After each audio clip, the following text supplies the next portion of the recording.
Hello, I'm Brad Simpson from Simpson Limited Collector Firearms, and today I'd like to talk a little bit about the revolvers of Willie Korth. Now, we just got in a large shipment of firearms from Germany, and there happened to be the largest selection of Korths that we've ever had.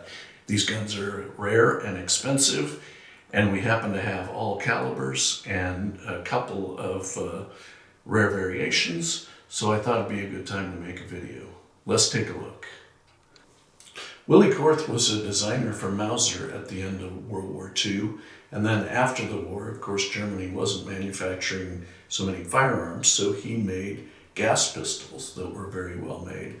And by 1962, he decided to start making his own revolvers. The reason why Korths are so expensive is because they've been handmade. It takes about 70 hours to make one, and they're literally made like a Swiss watch. The finish and the action is unbelievable.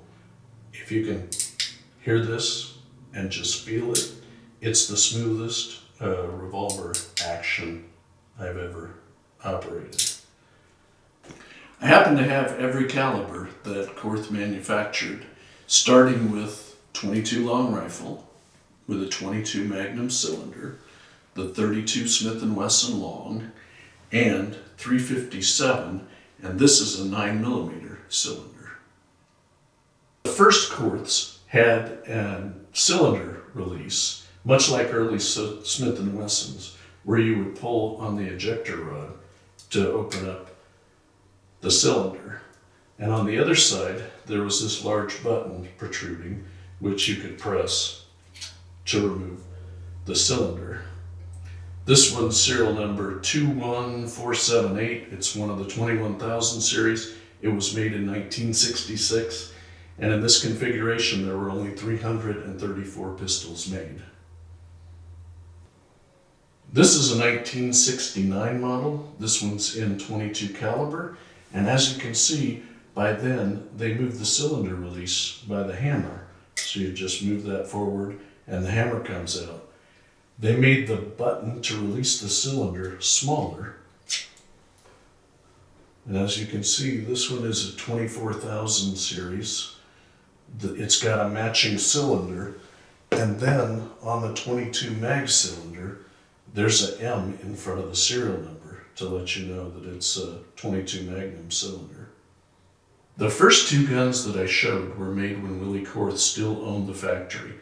Now, he sold the factory in 1981, and he retired in 1983. And in the 80s, they continued to make guns similar to the last gun that I showed you. As you can see, this has got the button to open the cylinder by the hammer, and there's a small button to release the cylinder on the other side. This happens to be in .32 Smith & Wesson long, which was the first caliber that Willie Korth used, because when he got his license to manufacture, that was the largest caliber he was licensed to manufacture. And they continued to use that caliber even after he was gone. So as you can see, Korth revolvers are very rare. They're incredibly well made, and they look and function beautifully.